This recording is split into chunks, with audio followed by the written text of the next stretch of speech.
paso a nuestro último ponente con la perspectiva de inversión, quien es el licenciado Juan Carlos Maussan. Él es director de Crece Capital, empresa de asesoría en transacciones corporativas. Analista financiero certificado, CFA, licenciado en Economía del ITAM y maestro en Administración de Empresas MBA por la Universidad de British Columbia en Canadá. Cuenta con amplia experiencia en finanzas corporativas, evaluación de empresas y análisis fundamental en los mercados de renta fija y renta variable mexicanos. Evaluador certificado de negocios en marcha para el Instituto Nacional de Administración y Avalúos de Bienes Nacionales. Y es profesor en finanzas en los programas de maestría y diplomados ejecutivos del ITAM, el Tecnológico de Monterrey, la Universidad Iberoamericana y la Universidad de Anáhuac. Gracias. Gracias. Bueno, pues yo soy el último expositor. Me dedico a asesorar empresas para realizar transacciones corporativas que implican compraventa de acciones, fusiones, adquisiciones. Como tal, esencialmente ejerzo el rol de banquero de inversión, enfocado principalmente en empresas de lo que le llaman en inglés el middle market, empresas medianas. Adriana y Ricardo comentaron que la gran mayoría de este tipo de transacciones, ellos son los segundos o los terceros que entran en la jugada, en el análisis, vienen detrás del banquero de inversión. Y tienen razón, yo creo que evidentemente se tiene que dar un peso muy importante a la parte de análisis de las implicaciones fiscales y reportes financieros bajo las normas de información financiera, pero hay una lógica por la cual el banquero de inversión entra primero en estas transacciones, y es porque es el que permite, con la asesoría que brinda a los dueños de la empresa que vende o que busca capital y a la empresa adquiriente o los inversionistas, los fondos de capital de riesgo, es el que le permite determinar claramente cuál es el valor que se va a generar en la transacción. Si no se va a generar valor en la transacción, ¿para qué se lleva a cabo? Claramente. ¿Sí? De hecho, nos debe de quedar claro después de las 3 exposiciones previas la importancia tan fuerte que hay en el valor generado por los activos intangibles en una empresa y por consiguiente en una economía. Tenemos aquí que en Estados Unidos, por ejemplo, ya se mide el impacto que tienen los intangibles en el PIB. ¿Sí?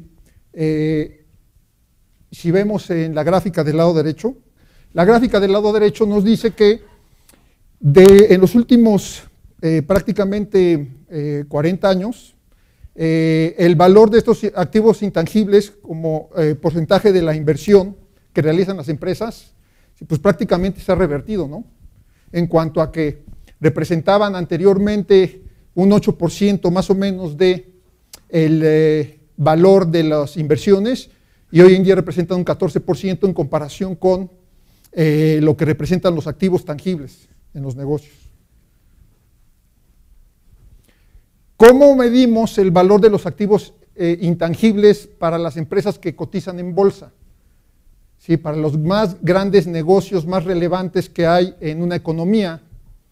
Ya se ha mencionado aquí que normalmente si observamos este múltiplo, el precio-valor en libros, ese nos da una idea muy clara de cómo el mercado está valuando todo aquello que no está reflejado en el balance general financiado por los accionistas. El múltiplo precio-valor en libros promedio para el IPC a la semana pasada, ¿sí?, se encontraba en un rango de 3.53 veces.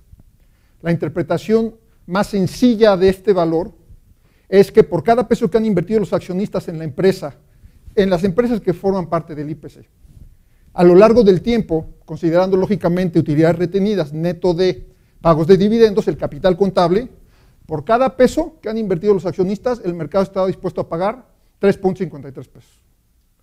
O sea, de lo que se puede ver que financia el capital contable de activos tangibles, ¿sí?, en el lado izquierdo del balance, el mercado reconoce 250% adicional que no está reflejado en los activos. ¿Ok? Este es un indicador muy claro de la relevancia que han adquirido los activos intangibles en el negocio.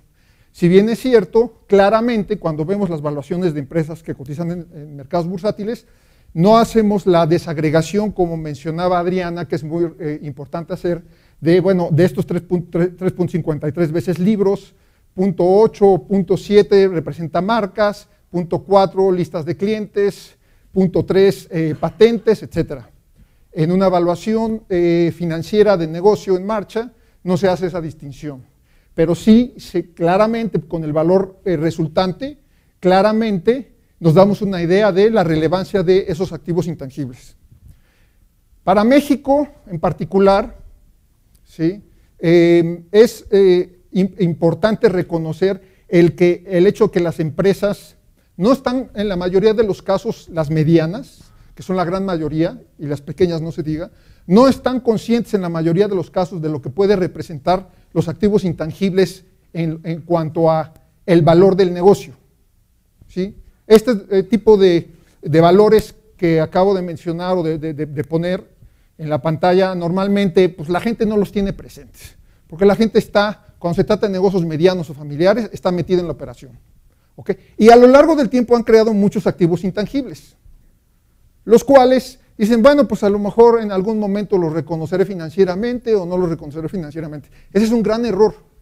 Es un gran error porque es lo que impide que las empresas mexicanas que tienen el potencial de crecer de manera acelerada y generar dramáticamente más empleos y más valor a la economía, ¿sí? Lo lleven a cabo. ¿Sí? ¿A qué me refiero? Al hecho de que como se carece de esa cultura financiera, el empresario, socio fundador de una empresa, normalmente no piensa en decir, ¿cómo voy a monetizar los activos intangibles? Traer inversión al negocio que me permita hacerlo crecer en 2 o 3 años 300% o 400%, no 20 o 25%, que es normalmente lo que crezco si retengo utilidades y además me financio con créditos bancarios, ¿sí? Que hoy en día toman en cuenta capacidad de pago a través de flujos, pero principalmente ¿sí? Se van a ir a garantías, los bancos en México, sobre todo con empresas medianas. Eso es evidentemente la tasa de crecimiento orgánico sostenible en el tiempo de manera interna por el negocio. Pero si tienes activos intangibles que valen, si tienes procesos, ¿sí? Participación de mercado, clientes satisfechos, y puedes exponenciar esa operación y generar mucho más valor para todo el mundo, para el dueño, para los inversionistas que van a inyectar recursos a la empresa, para la economía en su conjunto, entonces, ¿por qué no aprovecharlo? Mi respuesta es por falta de conocimiento. No hay, la verdad, otra razón que yo encuentre de peso. Sobre todo considerando que, aquí teniendo una visión global de lo que está pasando en el mundo hoy en día, México es un mercado altamente atractivo para los extranjeros, ciertamente, y lo debería de ser para los mexicanos en cuanto a sacarle todo el jugo posible, todo el potencial que pueda dar. ¿Ok? Si vemos en la gráfica del lado izquierdo, pues somos un país relativamente joven. ¿Ok? Tenemos una situación demográfica en extremo favorable. ¿Sí? Va a haber durante los próximos 15, 20 años millones de personas jóvenes que se van a incorporar a la población económicamente activa, ¿sí? Por lo cual va a haber un crecimiento natural de la demanda agregada y por lo tanto del PIB. Cosa que no sucederá ni en Estados Unidos, ni en Canadá, ni en Europa durante el siglo XXI. Eso ya se acabó. ¿Sí? Yo muchas veces comento con colegas, en Estados Unidos y en Europa se generó mucha riqueza y crecimiento económico durante la segunda mitad del siglo XX, el periodo de la posguerra, desde posterior a la Segunda Guerra Mundial. Innegable. Bueno, eso fue el siglo XX. El siglo XXI no es ni de Europa y cada vez en menor medida de Estados Unidos en cuanto a la situación demográfica desfavorable que tienen esos países. Y por la situación demográfica evidentemente estructural de largo plazo que no se puede cambiar, ¿sí? No se puede cambiar de manera coyuntural, ¿sí? Sino es una realidad que se va a hacer patente con el paso de los años, ¿sí? Precisamente por esas circunstancias es que estamos viendo los problemas que estamos viendo en Estados Unidos y en Europa, ¿sí?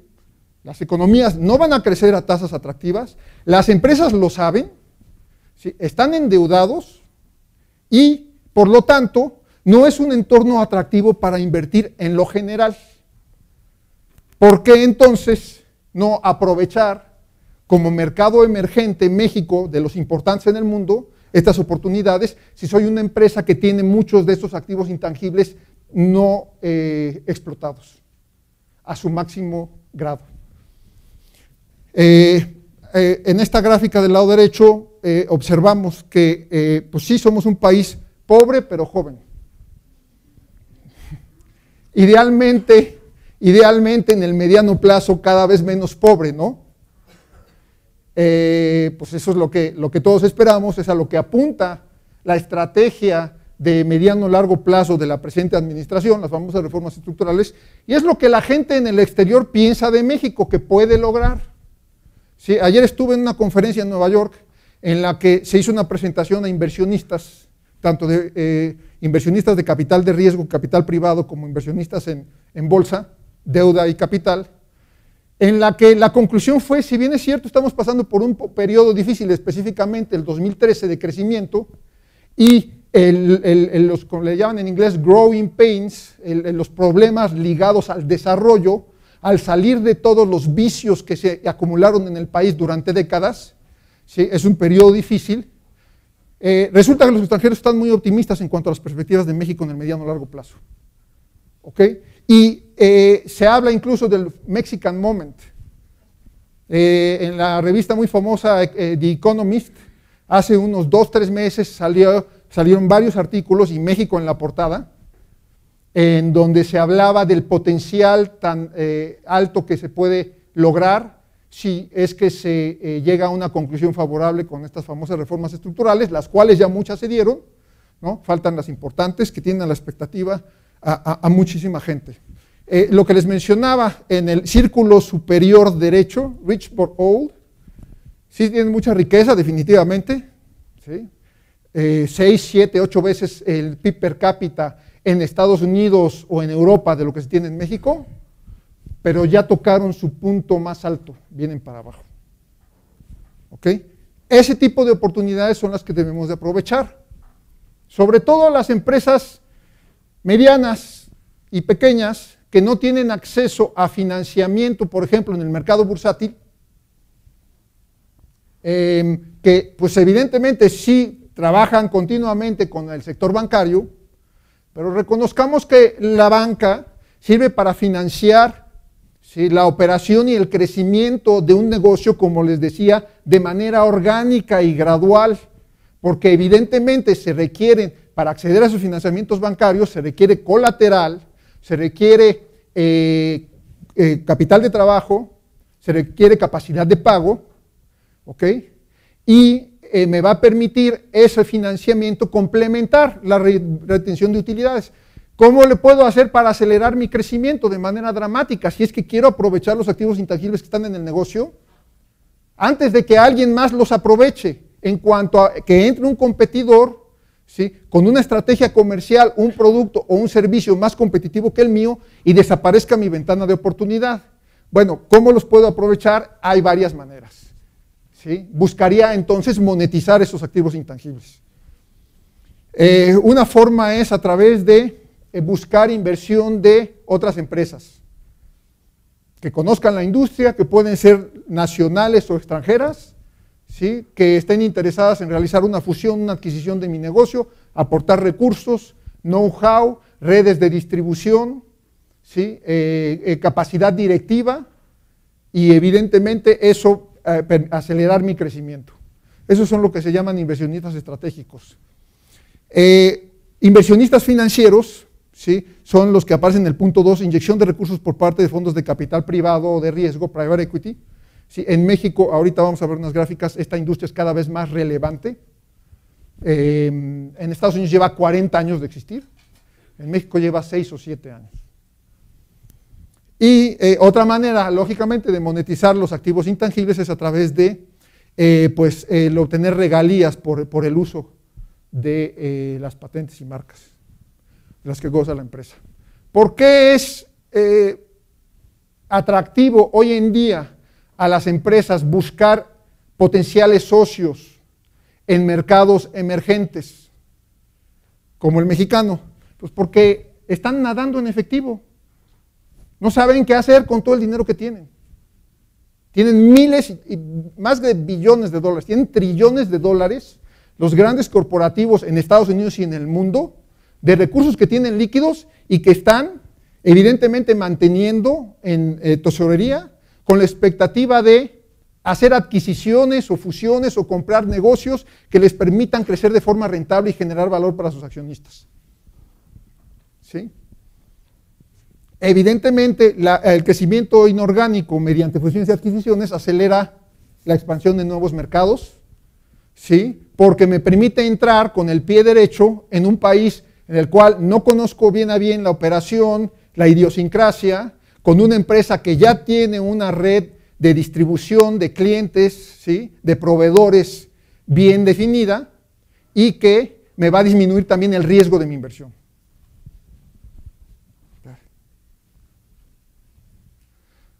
Hablaba de los inversionistas financieros, los fondos de capital de riesgo, o privado, private equity o venture capital. Esta es la evolución en los últimos 12 años, ¿sí? Del capital asignado a inversiones en México por estos fondos.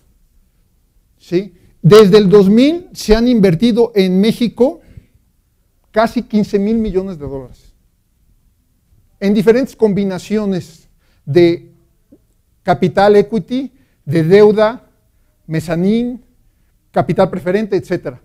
Pero a final de cuentas, recursos que permiten acelerar el crecimiento para aquellas empresas prometedoras, que están dispuestas a aceptar sus socios fundadores una dilución en la acción, en su participación accionaria en el negocio, a cambio de, evidentemente, recursos que les permita generar todavía más valor del que pierden con esa dilución, y al final voy a ponerles una gráfica que va a ser muy ilustrativa de esta situación. ¿Sí? Y abajo tenemos que el levantamiento de recursos, fundraising, ha crecido 6 veces en México desde 2008, mientras que el número de fondos general partners se ha duplicado. ¿Qué es lo que buscan estos inversionistas financieros? Pues evidentemente inversiones atractivas con potencial de generación de valor importante. ¿Sí? Los fondos de inversión van a triplicar su apuesta por las pymes en México. México es reconocido como un lugar de mucho atractivo hotspot para estos inversionistas. ¿Por qué? Pues porque ya los mercados, como mencionaba y vimos en la gráfica, en Estados Unidos y en Europa están maduros. No quiere decir que no haya oportunidades de inversión atractivas, principalmente en fusiones, adquisiciones, y muchas se hacen en el sector de alta tecnología, que por ejemplo sabemos en Silicon Valley, pues en Estados Unidos es el punto en el mundo donde se desarrolla todo lo que hemos visto de tecnología de información. Claramente nunca van a dejar de estar activos en esos mercados, pero en cuanto a crecimiento potencial de ventas ligado al desarrollo de la economía y al surgimiento de una clase media en países como México cada vez con más recursos, pues evidentemente el juego está en mercados emergentes en América Latina, en cierta medida en Asia. ¿Sí? Aquí está lo que mencionaba al final, tienen más recursos de los que saben, de los que pueden utilizar de manera rentable los fondos, y siempre están a la búsqueda de empresas atractivas. ¿Qué tipo de empresas son las que buscan los fondos para invertir? Principalmente medianas, como se ve en la gráfica de en medio, donde estas empresas medianas se definen como aquellas que tienen ventas entre 20 y 40 millones de dólares. ¿Sí?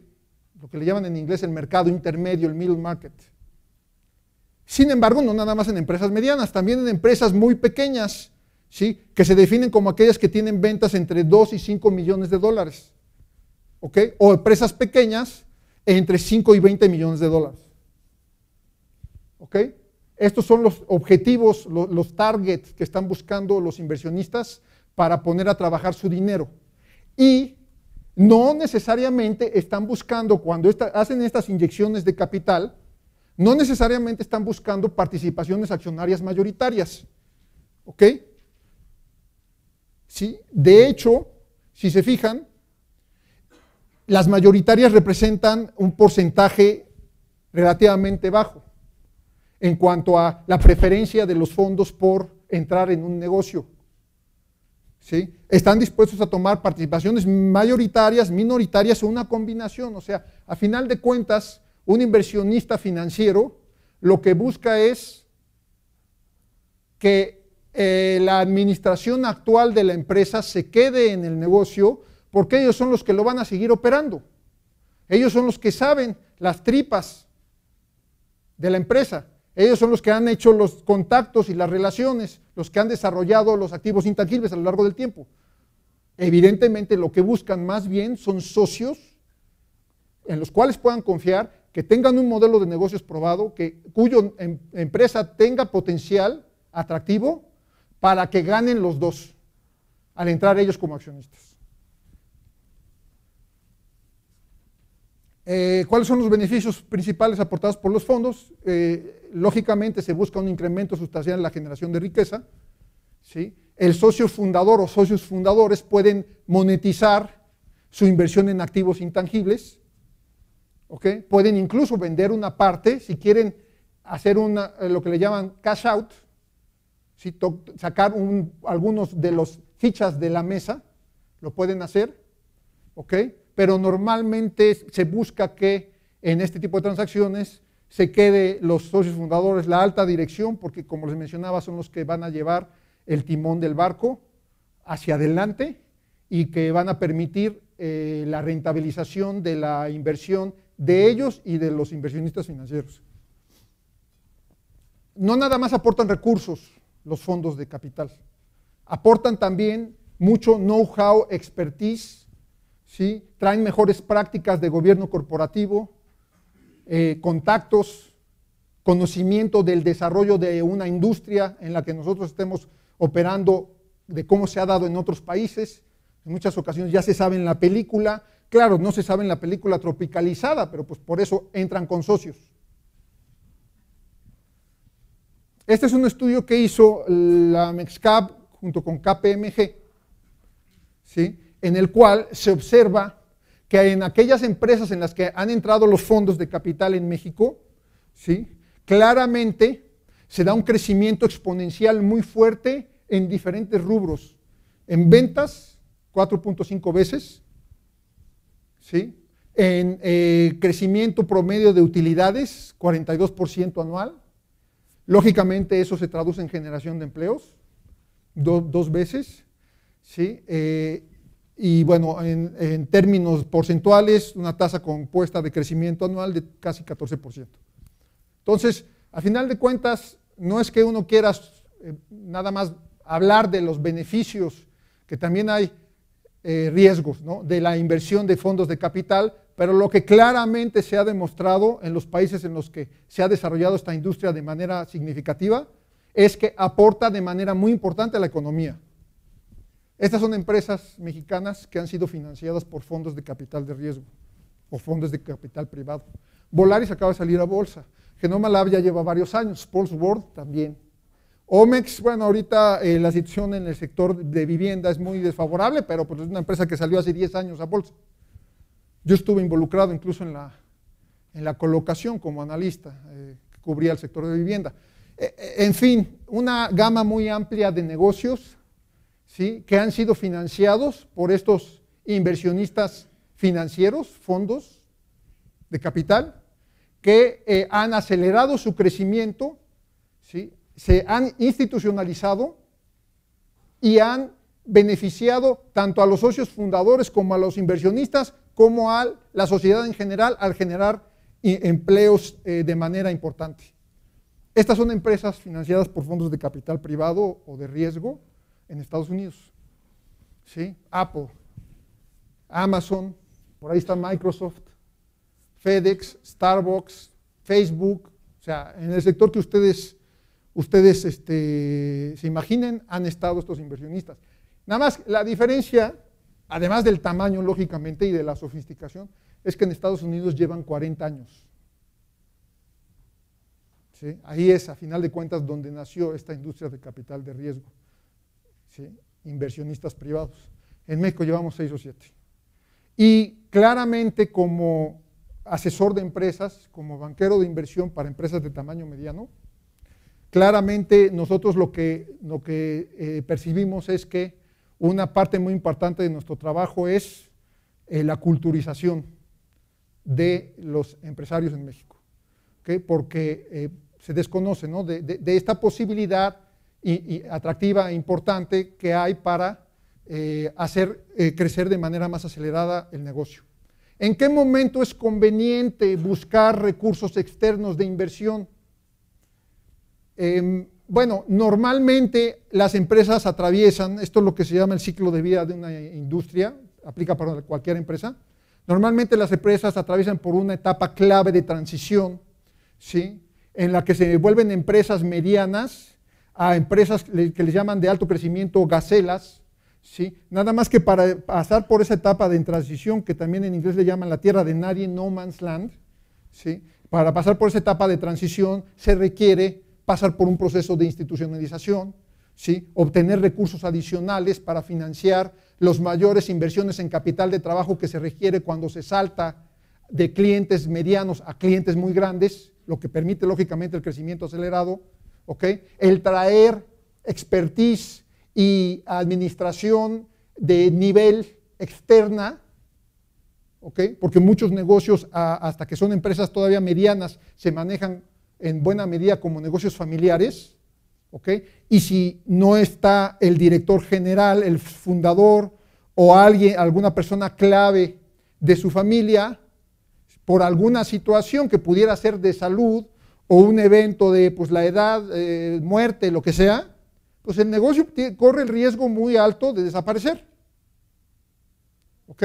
Ese es el gran dilema de las empresas medianas en México, ¿sí? Se tiende a pensar desafortunadamente que mi negocio es como mi bebé y será parte de mi familia hasta que yo me muera, y cuando yo me muera va a seguir siendo parte de mi familia porque lo van a manejar mis hijos o mis primos o quien sea, aunque no necesariamente sean las personas idóneas para manejarlo. Lo importante es que se quede en familia, ¿no? Esa claramente, desde el punto de vista estrictamente financiero y de lógica de un inversionista, es una decisión errónea, claramente. ¿Ok? Ahorita les voy a mencionar unas cifras en las cuales pongo un ejemplo muy sencillo que ilustra esta situación. Desde el punto de vista conceptual, entenderíamos entonces que una empresa familiar, como les mencionaba, va a poder crecer a lo largo del tiempo de forma orgánica, con sus propios recursos, a través de reinversión de utilidades y lo que le pueda complementar el financiamiento bancario, ¿sí? A una cierta tasa, su tasa de crecimiento sostenible de largo plazo. Para acelerar ese crecimiento y hacerla crecer 4 o 5 veces, como vimos en la gráfica del estudio de KPMG y de la Mexcap, por cierto, la Mexcap, Asociación Mexicana de Capital Privado, para que puedas alcanzar esas tasas de crecimiento acelerado y explotar en este momento tus activos intangibles y aprovechar la ventana de oportunidad que el mercado te puede estar ofreciendo, que no te la va a ofrecer indefinidamente, ¿sí? Para explotar esas bondades necesitas, en la mayoría de los casos, una inyección de capital externo. No te lo va a dar recursos de amigos o familiares, ni el banco te lo va a financiar al grado en que lo necesitas para llevar a la empresa a la siguiente clasificación, a la siguiente categoría. Aquí pongo un ejemplo muy sencillo en Excel, ¿sí? En el cual ilustro precisamente esta situación de la que estoy platicando. ¿Sí? Tengo arriba una empresa, ¿sí? En donde la rentabilidad es alta, rendimiento sobre el capital de los accionistas, return on equity es del 30%, ¿okay? Utilidad neta capital contable, por cada peso que invierten los accionistas en la empresa, ¿sí? Generan en utilidades netas anuales 30 centavos, eso es lo que mediría el return on equity de 30%, ¿ok? Supongamos que el costo de oportunidad de los accionistas en esta empresa es del 20%. Por lo tanto, la empresa genera valor, tiene una rentabilidad arriba de su costo de capital. Eso es EVA, positivo, Economic Value Added. Creación de valor, siempre que yo mantenga una rentabilidad de mi negocio por arriba del costo de oportunidad de los accionistas. Sin meterme a detalles de cómo se calcula eso, claramente hay una generación de valor todos los años mientras se mantenga estas consideraciones tan simples, ¿no? Evidentemente, ni el rendimiento sobre el capital de los accionistas es constante en el tiempo, ni el costo de capital. Pero bueno, ¿qué pasa con este negocio? Si crece de manera orgánica, como les mencionaba, reinvirtiendo el 100% de sus utilidades, ¿ok? Si se fijan, el día de hoy, al cierre de diciembre del 2013, ¿sí?, tiene un valor en libros de capital contable de 1.000.000 o 1.000 y un valor de mercado de 2 veces, ¿sí?, el valor en libros, reconociendo los activos intangibles. Conforme voy creciendo mi valor del capital contable al reinvertir el 100% de las utilidades, al siguiente año tengo ya 1.300 o 1.300.000 pesos de capital contable, el 30% de utilidad, ¿ok? Manteniendo el múltiplo valor de mercado, valor en libros de 2 constante, ¿sí? Ahora el valor de mercado es de 2.600.000. ¿Ok? Ahí hablo de un concepto pre-money y post-money. Pre-money es antes de inyección de capital, post-money es posterior a una inyección de capital, pero bueno, en esta empresa no hay inyección de capital, entonces no hay distinción. Después de 10 años manteniendo esta reinversión de utilidades constante al 100%, el 30% de ROE, llego a un tamaño del negocio en cuanto a inversión de los accionistas de casi 14 millones de pesos, 13,785. ¿Ok? Si se mantiene el múltiplo 2 veces valor de mercado a libros, vale 27 millones de pesos. ¿Ok? Muy bien. Eso es lo que pude alcanzar de forma orgánica, sin recursos externos. Y yo mantengo el 100% de la participación accionaria, por lo tanto, el valor de mi inversión es de 27 millones y medio de pesos, después de 10 años. El escenario de abajo implica una inyección de recursos externos importantes, ¿sí? Del 100% del valor en libros del capital, ¿sí? 1 millón de pesos. ¿Sí? Entonces empiezo no con 2 millones de pesos, sino con 3. ¿Ok? ¿Sí? Y el año 5 tengo otra inyección del mismo monto que tengo en el capital contable. ¿Sí? Evidentemente tengo una dilución porque la participación accionaria del fundador se cae una tercera parte inicialmente y se vuelve a caer otra tercera parte posterior al año 5. Entonces dices, oye, bueno, voy a terminar con menos de la mitad de las acciones, voy a terminar con una participación minoritaria en la empresa. ¿Por qué me convendría aceptar a socios? Fíjate lo que vale el negocio, ¿sí?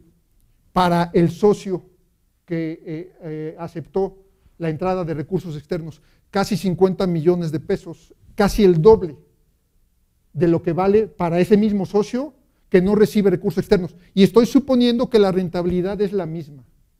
Se mantiene el 30%. ¿Okay?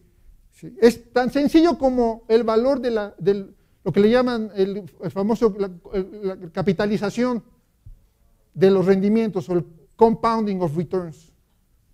¿Ok? Matemáticamente entonces queda muy claro. El atractivo es el acelerar al mayor nivel posible y alcanzable en la operación, ¿sí? Que sea justificable y factible el crecimiento del negocio. Si pongo aquí, menciono un caso práctico, ya para concluir. Una empresa que asesoramos, una empresa que asesoramos que se dedicaba a aportar tecnología de bloques para construcciones de vivienda, que tenía plantas en Estado de México, Querétaro, Veracruz y Quintana Roo. ¿Ok? La empresa ya tenía activos intangibles de mucho valor. Tenía clientes importantes, vivienderas grandes, ¿sí? Y estaba buscando explotar su modelo de negocios ya probado de manera acelerada. Por lo tanto, se acercó con un fondo con el que nosotros trabajamos de manera muy cercana, a pedirle recursos, ¿sí? Para poder llevar su tasa de crecimiento en ventas, según sus expectativas, a un nivel del 80% anual, con unos márgenes atractivos cercanos al 30%. Buscaban 30 millones de pesos, los cuales se inyectaron al negocio. Esto representó una participación aproximada del 40% del capital accionario. Claramente, como les mencioné en el ejemplo muy sencillo de Excel, se diluye la participación de los socios fundadores, ¿sí? Por la entrada de recursos, ¿sí? Pero cumpliendo con los objetivos planteados de abrir nuevas plantas en puntos estratégicos geográficos y cumpliendo con objetivos de rentabilidad que se negocian con los inversionistas, el valor estimado del capital, así lo hicimos nosotros en nuestras corridas financieras, en el análisis que hicimos, ¿sí? El valor estimado del capital se iba de 150 millones si hubiera mantenido el negocio su tasa de crecimiento orgánica que le permitía su propia generación de utilidades, a 400 millones de pesos con la inyección de recursos externos y con una dilución del 40%. Claramente hay riesgos cuando traemos un socio al negocio, o sea, no todos son miel sobre hojuelas. Puede ser que los objetivos planteados en nuestra estrategia, en nuestro plan de negocios, no se alcancen. ¿Ok? Pues a final de cuentas, cualquier inversión en un negocio implica riesgo e incertidumbre. Sí, la industria no se desarrolla acorde a nuestras expectativas. La competencia reacciona con nuevos servicios o productos que le restan atractivo a nuestra oferta. ¿Sí? La ejecución no es eficiente por la administración del negocio.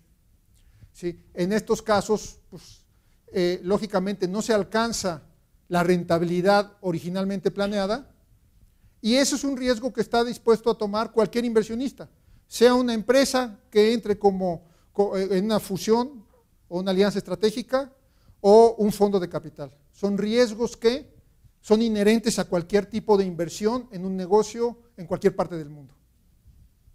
¿Ok? Se ha mencionado aquí claramente el impacto que puede ser muy relevante de la decisión de si se hace una venta de acciones o de activos, el impacto fiscal, y pues claramente hay consideraciones en cuanto a la transición que se puede dar en la alta dirección en el mediano plazo para traer a la gente más idónea a los puestos relevantes, que no necesariamente son los que hoy en día se encuentran en la alta dirección de la empresa. Para concluir, pues esto es lo que hace un banquero de inversión.